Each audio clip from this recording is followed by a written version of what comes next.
John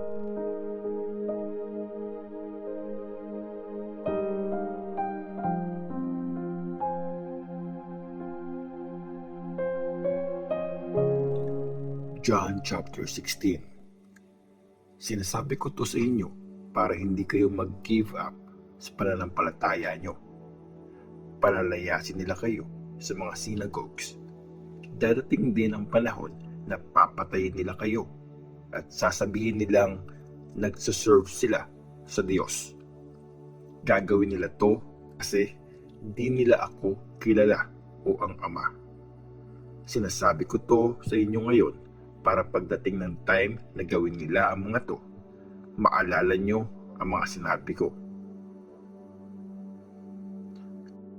Ang gagawin ng Holy Spirit. Hindi ko to sinabi sa inyo nung una kasi kasama nyo pa ako. Pero ngayong babalik na ako sa Ama na nagpadala sa akin, walang nagtatanong sa inyo kung saan ako papunta. Ngayong sinabi ko na sa inyo, masyado kayong nalulungkot. Tandaan nyo to, mas makakabuti sa inyo na aalis ako. Kasi kung hindi dadating ang Holy Spirit para tulungan kayo. Pero kung aalis ako, ipapadala ko ang Espiritu sa inyo.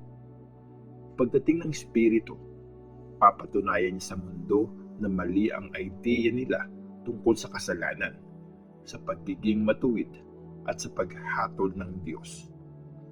Mali ang intindi nila sa kasalanan kasi hindi sila naniniwala sa akin.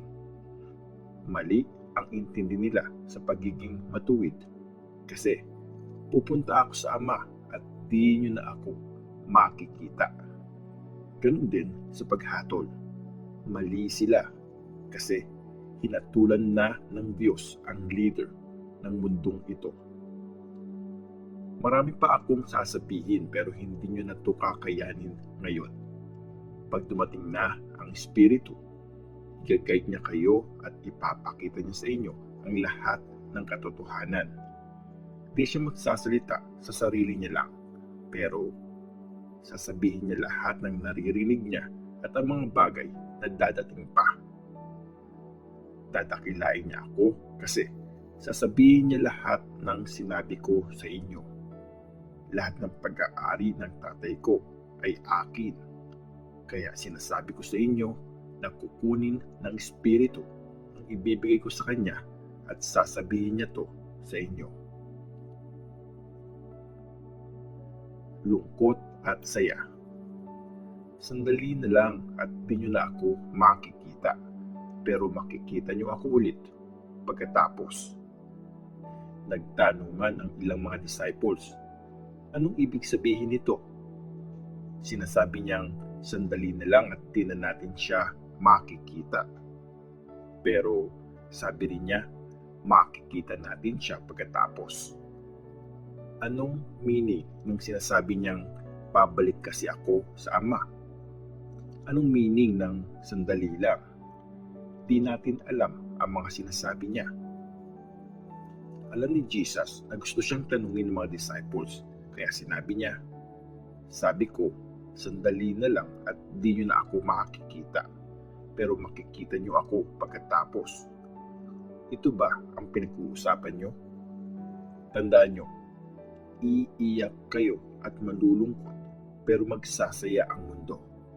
Malulungkot kayo, pero magsasaya kayo pagkatapos.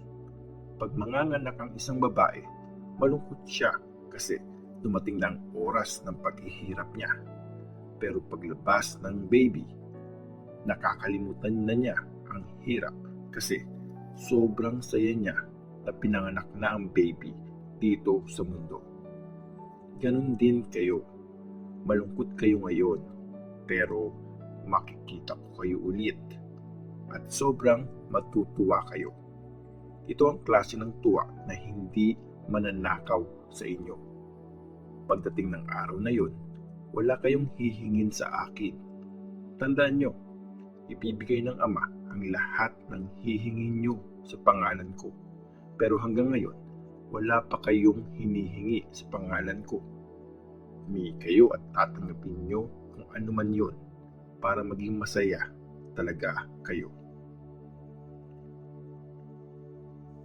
Tagumpay laban sa mundo. Gumamit ako ng mga example para sabihin to sa inyo. Pero dadating ang time na hindi na ako gagamit ng mga example at diretso ko tong sasabihin sa inyo ang tungkol sa Ama. Sa araw na yon, hihingi kayo sa pangalan ko at hindi na ako ang hihingi para sa inyo. Kasi mahal kayo ng Ama. Mahal niya kayo kasi minahal niyo ako at naniniwala kayo na galing ako sa Diyos. Galing ako sa Ama at dumating ako sa mundo. At ngayon, aalis na ako sa mundo at babalik sa Ama. Sinabi ng mga disciples sa kanya, ngayon, diretso na kayong nagsasalita sa amin at hindi na malalim na salita. Alam namin, alam niyo ang lahat at hindi na po kami magtatanong. Dahil dito, naniniwala kaming galing kayo sa Diyos.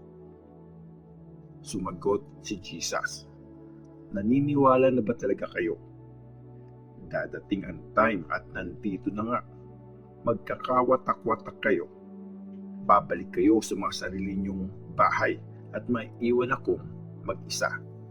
Pero hindi ako nag-iisa kasi kasama ko ang Ama.